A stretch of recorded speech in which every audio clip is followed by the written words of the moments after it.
One of the things about Teachable AI is that it's not about the AI system. It's about the relationship between the user and the AI system. And the key to that relationship is the mental model of the user.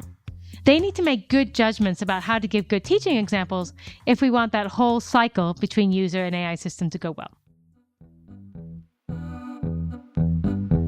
You're listening to Collaborators, a Microsoft research podcast showcasing the range of expertise that goes into transforming mind-blowing ideas into world-changing technologies. I'm Dr. Gretchen Huizinga.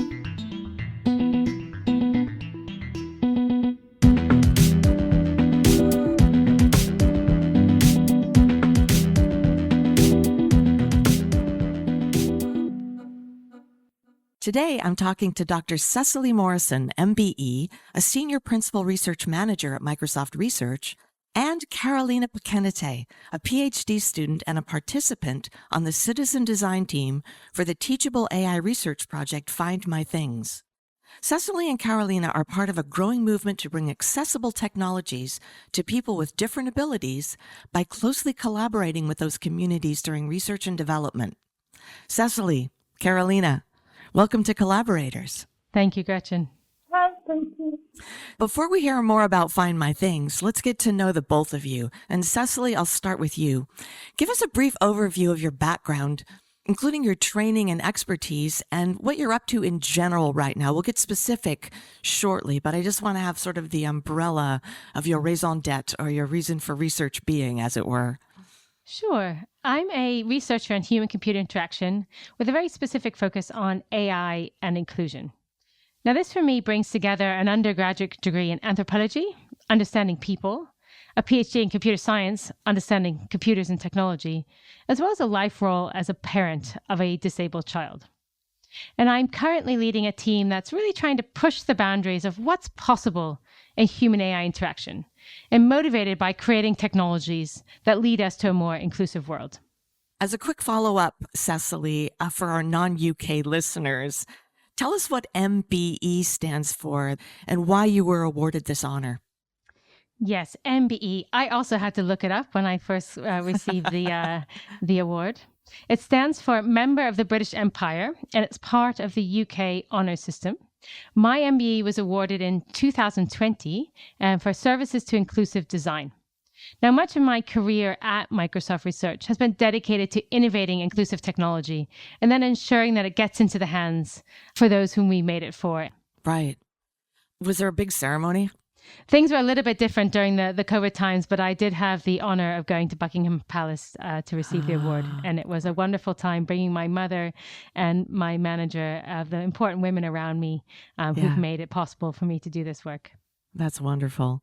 Well, Karolina, let's talk to you for a minute here. You're one of the most unique guests we've ever had on this podcast. Tell us a bit about yourself. Obviously, we'd like to know where you're studying and what you're studying, but this would be a great opportunity to share a little bit about your life story, including the rare condition that brought you to this collaboration. Thank you so much again for having me. What an amazing opportunity to be here on the podcast. So I'm a PhD student at University of Bath, looking into making visual photographs accessible through touch. Maybe you can tell from my speech is that I am deaf-blind. So I got diagnosed with Usher syndrome type 2A at the age of 19, which means that I was born hard of hearing, but then started to lose sight at around my early 20s. There has been a journey accepting this condition, but it also brought me some opportunities like becoming part of this collaboration for Microsoft Research Project. Karolina, a quick follow-up for you. Because of the nature of your condition, you've encountered some unique challenges. One of which made the news a couple of years ago. Can you talk a little bit about how perceptions about people with varying degrees of disability can cause skepticism both from others and, in fact, as you've pointed out, yourself? What can we learn about this here? Yes, so I have experienced many misunderstandings, and I know I'm not alone. So I have a tunnel vision of progressive conditions at the stage where my specialists have registered me as blind instead of partly sighted. My central sight is still excellent, so that means I can still make eye contact, read books, do photography. Some people even tell me that I don't look blind, but what does that even mean? So since my early 20s, I became very, very clumsy. I stepped over children, walked into elderly, stepped on cattails, or experienced too many near-miss car accidents. So my brain no longer processes the world in the same way as before. But for the longest time in my sight loss journey, I felt like I had an imposter syndrome, being completely skeptical about my own diagnosis, despite these clumsy experiences, extensive eye tests, and genetic confirmation. I think the major reason is because of a lack of representation of the blind community in the media. Blindness is not black and white. Statistically, most of us have some remaining vision. Disability is not about having a certain look, which also applies to people with some form of visual impairment. I love it how there's so many more new Instagrammers and YouTubers who are just like me, but I still think there is a long way to go before having disability representation becoming a norm for greater understanding and inclusivity. You know, I have to say, this is a great reminder that there is a kind of a spectrum of ability and that we should be gracious to people as opposed to critical of them. So thank you so much for that understanding that you bring to this, Karolina. Before we get into specifics of this collaboration, and that's what we're here for on this podcast, I think the idea of teachable AI warrants some explication. So, Cecily, what is teachable AI, and why is it an important line of research, including its applications in things like Find My Things? Gretchen, that's a great question. Teachable AI enables users to provide examples or higher level constraints to an AI model in order to personalize that AI system to meet their own needs. Now, most people are familiar with personalization. Our favorite shopping site or entertainment service offers us personalized suggestions. But we don't always have a way to shape those suggestions. So you can imagine it's pretty annoying, for example, if you've been keeping offered nappies by your favorite shopping service because you've been buying them for a friend, but actually you don't have or even plan to have a baby. So now Teachable AI gives us the user agency in personalizing that AI system to make a choice about what are the things you want to be reflected in yourself, your identity, when you work or interact with that AI system. Now, this is really important for AI systems that enable inclusion. So if we consider disability to be a mismatch between a person's capabilities and their environment, then AI has a really significant role to play in reducing that mismatch. However, as we were working on this, we soon discovered that the number of potential mismatches between a person and their environment is incredibly large. I mean, it's like the number of stars, right? Right. Because disability is a really heterogeneous group. But then we say, oh, well, let's just consider people who are blind. Well, as Karolina has just shown us, even people who are blind are very, very diverse. So there are people with different amounts of vision or different types of vision. People who have different experiences of the world with vision or without. People can lose their vision later in life. They can be born blind. People have different personalities. Some people are happy to go with whatever. Some people not so much. Right. People are from different cultures. Maybe they are used to being in an interdependent context. Other people might have intersecting disabilities like deafblindness and have, again, its own set of needs.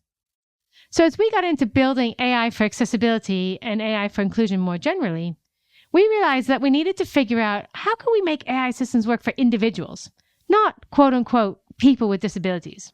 So we focused on teachable AI so that each user could shape the AI system to work for their own needs as an individual in a way that they choose, not somebody else. So Find My Things is a simple but working example of a teachable AI system. And in this example, people can personalize a object finder or object detector for the personal items that matter to them. And they can do this by taking 4 videos of that personal item that's important to them, and then training on their phone a little model that will then recognize those items and guide them to those items. So you might say, wow, recognizing objects with phone, we can do that now for a couple of years, and that's very true. Right. But much of what's been recognizable wasn't necessarily very helpful for people who are blind and low vision. Now, it's great if you can recognize doors, chairs, but carnivores and sombrero hats, perhaps this is less handy on a day-to-day basis. But your own keys, your friend's front door, your guide cane, maybe even the TV remote that somebody's always putting somewhere else. I mean, these are the things that people want to keep track of. And each person has their own set of things that they want. So the Find My Things research prototype allows people to choose what they want to train or to teach to their phone, and then be able to teach it and to find those things. Okay, so just to clarify, I have my phone. I've trained it to find certain objects that I want to find. What's the mechanism that I use to say, do you just say, find my keys, and your phone leads you there through beeps or, Marco Polo, closer, Sure. warmer? How does it work? Yeah. Well, that's a great question. So you then have a list of things that you can find. So for most people, there's 5 or 10 things that are pretty important to them. And then you would find that, then you would scan your phone around the room, and you need to be within sort of 4 to 6 meters of something that you want to find. So if it's in your back studio in the garden, it's not going to find it. It's not telepathic in that regard. It's a computer vision system using vision. If it's underneath your sofa, you probably won't find it either. Right. But we found that with all things human AI interaction, we rely on the interaction between the person and the AI to make things work. So most people know where things might be. Right. So if you're looking for a TV remote, it's probably not in the bathtub, right? It's probably going to be somewhere in the living room. But Right. your daughter or your brother or your housemate might have dropped it on the floor. They might have accidentally taken it into the kitchen, but you'll probably have some good ideas of where that thing might be. So this is then going to help you find it a little bit faster. So you don't need to get on your hands and knees and feel around to where it is. Gotcha. Yeah, the only downside of this is Find My Phone, which would help me find my things. Anyway, that's all. I think Apple has solved that one. They do. They have an app, Find My Phone. I don't know how that works. Well, listen, let's talk about the collaboration a bit and talk about the meetup, as I say, on how you started working together. I like to call this bit How I Met Your Mother, because I'm always interested to hear each side of the collaboration story. So Karolina, why don't you take the lead here, and then Cecily can fill in the blanks from her side on how you got together. Yes, so I found this opportunity to join this collaboration for Microsoft research project as a citizen designer through an email newsletter from my charity, Victor. On the newsletter, it looks like it was organized in a way where you are way more than just a participant for another research project. It looks like an amazing opportunity to actually get some experiences and skills. So gaining just as much as giving. So I thought that I shouldn't miss it out. Yeah. So you responded to the email, yeah, I'm in. Yeah. Cecily, what was going on from your side? How did you put this out there with this charity and bring this thing together? So Victa is a fantastic charity in the UK that works with blind and low vision young people up to the age of 30. And they're constantly trying to bring educational and meaningful experiences to the people that they serve. And we thought this would be a great moment of collaboration where we could bring an educational experience about learning how to do design, and they could help us reach out to the people who might want to learn about design and might want to be part of this collaboration. So Karolina was one of many. How many other citizen designers on this project did you end up with? Oh, that's a great question. We had a lot of interest, I do have to say. And from there, we selected 8 citizen designers from around the UK who were willing to make the journey to Cambridge and work with us over a period of almost 6 months. People came up to us about monthly, although we did some virtual ones as well. Well, Cecily, let's talk about this idea of citizen designers. I like that term very much. Inclusive design isn't new. in computer human interaction circles or human computer interaction circles. And you already operate on the principle of nothing about us without us. So tell us how the concept of citizen designer is different and why you think citizen designers take user input to another level. Sure. I think citizen designer is a really interesting concept and one that we need more of. But let me first start with inclusive design and how that brings us to think about citizen designers. So inclusive design has been a really productive innovation tool because it brings us unusual constraints to the design problem. Within the Microsoft Inclusive Design Toolkit, we refer to this as designing for one. And once you've got this very novel design that emerges, we then optimize it to work for everyone, or we extend it to many. So this approach really jogs the mind to radical solutions. So let me give you just one example. In years past, we developed a physical coding language to support blind and sighted children to learn to code together. So we thought, okay, sighted children have blocks on a screen, so we're going to make blocks on a table. Well, our young design team lined up the blocks on the table, put their hands in their lap, and I looked at them and I thought, we failed. So we started again and we said, okay, show us. And we worked with them to show us what excites the hands. Here are kids who live through their hands. What are the shapes? What are the interactions? What are the kinds of things they want to do with their hands? And through this, we developed a completely different base idea and design. And we found that it didn't just excite the hands of children who are blind or low vision, but it excited the hands of all children. They had brought us their expertise in thinking about the world in a different way. And so now we have this product code jumper, which kids just can't put down. Right. So that's great. So what we know that inclusive design is going to generate great ideas. We also know that diverse teams generate the best ideas because diverse life experience can prompt us to think out of the box. But how do we get diverse teams when it can be hard for people with disabilities to enter the field of design and technology? So design assumes often good visual skills. It assumes the ability to draw. And that can knock out a lot of people who might be great at designing technology experiences without those skills. So with our citizen design team, we wanted to open up the opportunity to young people who are blind and low vision to really set the stage for them to think about, what would a career in technology design be like? Could I be part of this? Can I be that generation who's going to design the next cohort of accessible, inclusive technologies? So we did this through teaching key design skills like the design process itself, prototyping, as well as having this team act as full members of our own R&D team, so in an apprenticeship style.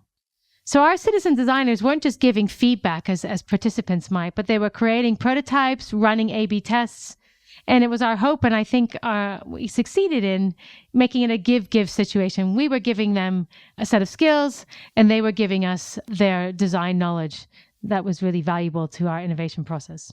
That is so awesome. I'm, just thinking of the sense of belonging that you might get instead of being, as Karolina kind of referred to, it's not just another user research study where you'll go and be part of a project that someone else is doing. You're actually integrally connected to the project. And on that note, Karolina, talk a little bit about what it's like to be a citizen designer. What were some of your aha moments on the project? Maybe the items that you wanted to be able to find and what surprises you encountered in the process of developing a technique to teach a personal item? So it was incredibly fascinating to play the role of a citizen designer and testing a Teachable AI as a user and providing further comments. It took me a bit of time to really understand how this tool is different from existing ones, but then I realized it's literally in the name, a Teachable AI. So it's a tool designed for teaching it about your very own personal items. Your items may not look like a typical standard item, maybe personalized them with engravings or stickers, or maybe it's a unique gadget, or maybe it's a medical device. So it's not about teaching every single item that you own, but rather a tool that learns to identify what matters most to you. So yeah, I have about 5 to 10 small personal items that I always carry with me, and most of them are like very, very, very important to me. Like losing a bus pass means I can't get anywhere. Losing a key means I can't get home. Because of these items are small and I use them daily, that means they are also being lost most commonly. So now I have a tool that is able to locate my personal items if they happen to be lost. Right. And as you said earlier, you do have some sight. It's tunnel vision at this point. So the peripheral part is more challenging for you, but having this tool helps you to focus in a broader spectrum of visual sight. Cecily, this would be a great time to get a bit more specific about your Teachable AI discovery process. Tell us some research stories. How did you go about optimizing this AI system, and what things did you learn from both your successes and your failures? Yes, lots of research stories with this, I'm afraid. But I think the very first thing we did was, okay, a user wants to teach this system, so we need to tell the user what makes a good teaching example. Well, we don't know. Actually, we assumed we did know, because in machine learning, the idea is more data, better quote unquote quality data, and the system will work better. So the first thing that really surprised us when we actually ran some experimental analysis was that more data was not better, and higher quality data, or data that has less blur or is perfectly framed, was also not better. So what we realized is that it wasn't our aim to kind of squeeze as much data as we could from the users, but really to get the data that was the right kind of data. So we did need the object in the image. It's really hard to train a system to recognize an object that's not there at all. But what we needed was data that looked exactly like what the user was going to use when they were finding the object. So if the user moves the camera really fast and the image becomes blurry, then we need those teaching examples to have blur too. So it was in understanding this relationship between the teaching examples and the user that really helped us craft a process that was going to help the user get the best result from the system. One of the things about Teachable AI is that it's not about the AI system. It's about the relationship between the user and the AI system. And the key to that relationship is the mental model of the user. They need to make good judgments about how to give good teaching examples if we want that whole cycle between user and AI system to go well. So I remember watching Karolina taking her teaching frames, and she was moving very far away. And I was thinking, I don't think that data is going to work very well, because there's just not going to be enough pixels of the object to make a good representation for the system. So I asked Karolina about her strategy, and she said, well, if I want it to work from far away, then I should take teaching examples from far away. And I thought, that's a very logical mental model. But unfortunately, we've broken the user's mental model, because that's not actually how the system works, because we were cropping frames and taking pixels out and doing all kinds of fancy image manipulation to improve the performance under the hood. So I think this was an experience where we thought, we want the user to develop a good mental model, but to do that, we need to actually structure this teaching process so they don't need to think so hard, and we're guiding them into the kinds of things that make the system work well, as opposed to not. And then they don't need to guess. So the other thing that we found was that teaching should be fast and easy. Otherwise, it's just too much work. No matter how personalized something is, if you have to work too hard, it's a no-go. So we thought, we want this to be really fast. We want to take as few frames as possible. And we want the users to be really confident that they've got the object in the frame, because that's the one thing we really need. So we're going to tell them all the time, if the object's in frame, it's in frame, it's in frame, it's in frame, it's in frame, it's in frame, it's in frame. Well, there's citizen designers, including Karolina, came back to us and said, this is really stressful. I'm constantly worrying, is it in frame? Is it in frame? Is it in frame? And actually the cognitive load of that, even though we're trying to make the process really, really easy, was really overwhelming. And one of them said to us, well, why don't I just assume that I'm doing a good job unless you tell me otherwise? And that really helps shift our mindset to say, well, okay, we can help the user by giving them a gentle nudge back on track, but we don't need to grab all their cognitive attention to make the perfect video. That's so hilarious. Well, Cecily, I want to stay with you for a minute and discuss the broader benefits of what you call designing outside the mean. And despite the challenges of developing technologies, we've seen specialized research deliver the so-called curb cut effect over and over. And you've already alluded to this a bit earlier, but clearly people with blindness and low vision aren't the only ones who can't find their things.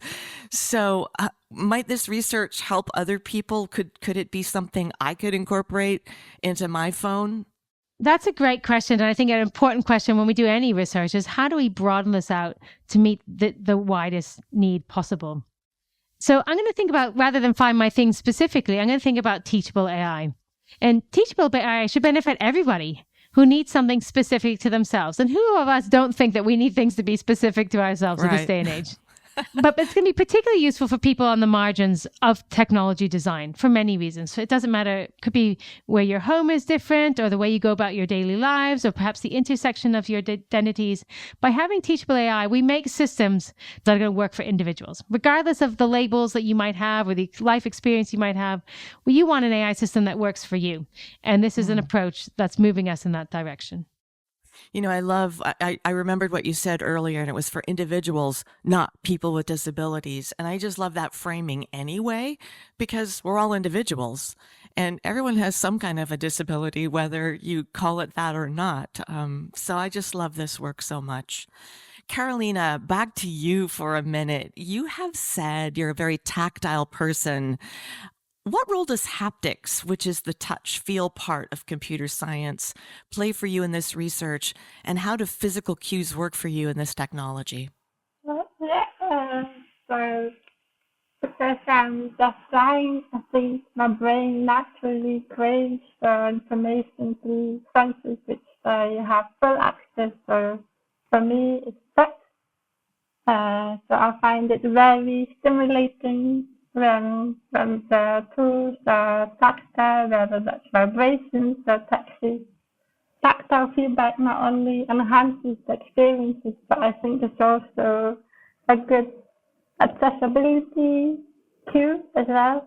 For example, one big instance happened at as a citizen designer was when I was pointing my camera at an object and being hard of hearing. That means I couldn't hear what it was saying, so I had to bring it close to my ear, and that meant that the object was lost in the camera view. Right. So, I think having tactile tools could be very beneficial for people like me who are deafblind, but also others.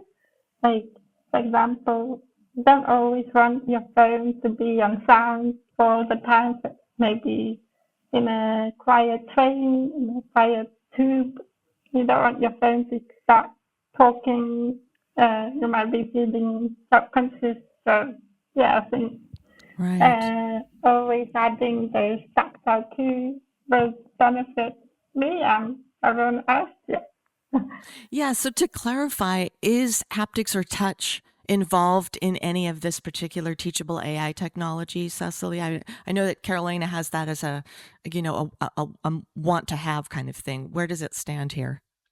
Yeah, no, I think Karolina's participation was actually fairly critical in us adding vibration cues to the experience.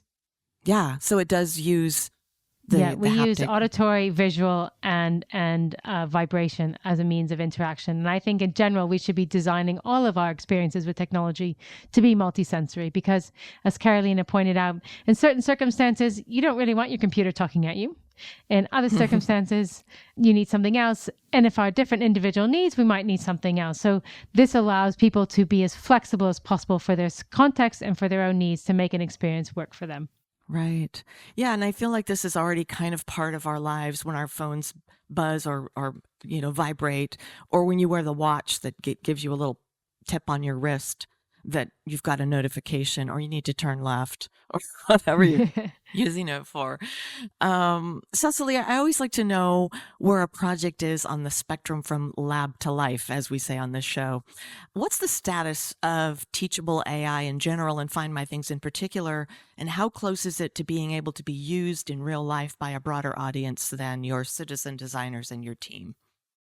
So it's really important for us that the technologies we research become available to the communities to whom they are valuable. And in the past, we've had a whole set of partners, including Seeing AI, American Printing House for the Blind, to help us take ideas, research prototypes, and make them into products that people can have. Now, Teachable AI is a grand vision. I think we are showed with this work and Find My Things that the machine learning is there. We can do this. And it's coming. And as we move into this new era of machine learning with these very large models, we're going to need it there too, because the larger the model, the more personalized we're probably going to need the experience. Right. In terms of Find My Things, we are also on that journey to finding the right opportunity to bring it out to the blind community. So this has been fascinating.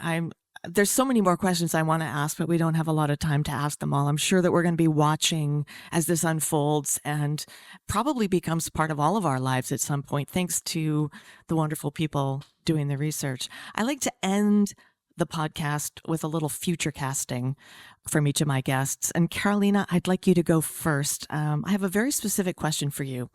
Aside from your studies and your research work, you've said you're on a mission. What's that mission? And what does Mount Everest have to do with it? So, firstly, I'm hoping to complete my PhD this year. That's my big priority for this year. And then I will be on a mission, an ambitious one that I feel a little bit nervous to share, but also very excited. As an adventurer at heart, my dream is to summit Mount Everest. So before it always seemed like a fantasy, but I recently came back from Everest Base Camp trek just a few months ago, and I met some mountaineers who were on the way to the top, and I found myself quietly saying, "What if?" And then, as I was thinking how I'm slowly losing my sight, I realized that if I do want to summit Everest, I would want to go where I still can see with my remaining vision. So I realized that it would have to be now or never. Right. So when I came back, I decided I just make some action. So I reached out to different organizations, and surprisingly, a film production team is eager to document this journey. And yeah, it seems like something might be happening. So this mission isn't just about me potentially becoming first deaf-blind person to summit Everest, but also a commitment to raising awareness and providing representation for the blind and deaf-blind community. And I hope to stay in the research world, and I believe this mission has some potential for research. So I think that, for example, I'm looking for accessibility tools for me to climb Everest, so that I can be the best climber I could be as a deaf-blind person, being independent but part of the team, or maybe make a documentary film, a multisensory experience accessible to wider community, including deaf-blind. So yeah, I'm actively looking for collaborators and would love to be contacted by anyone. I love the fact that you are bringing awareness to the fact, first of all, that the deaf-blind community or even the blind community isn't a one-size-fits-all. So, yeah, I hope you get to summit Everest to be able to see the world from the tallest peak in the world before anything progresses that way. Well, Cecily, I'd like to close with you. Go with me on a little forward-thinking, backward-thinking journey. You're at the end of your career looking back. What have you accomplished as a researcher, and how has your work disrupted the field of accessible technology and made the world a better place? where would I would like to be? I would say more like, where would we like to be? So in collaboration with colleagues, I hope we have brought a sense of individuals' agency in their experience with AI systems, which allow people to shape them for their own unique experience, whoever they might be and wherever they might be in the world. And I think this idea is no less important, or perhaps it's even more important as we move into a world of large foundation models that underpin many or perhaps all of our experiences as we go forward. And I think particularly large foundation models will be really significant change to accessibility. And I hope the approach of teachability will be a significantly positive influence in making those experiences just what we need them to be. And I have to say, in my life role, I'm personally really very hopeful for my own blind child's opportunities in the world of work in 10 years' time. At the moment, only 25% of people who are blind or low vision work. I think technology can play a huge role in getting rid of this mismatch between the environment and a person and allowing many more people with disabilities to enjoy being in the workplace. This is exciting research and really a wonderful collaboration. I'm so grateful, Cecily Morrison and Karolina Pakėnaitė, for coming on the show and talking about it with us today. Thank you so much. Thank you, Gretchen, and thank you, Karolina. Thank you.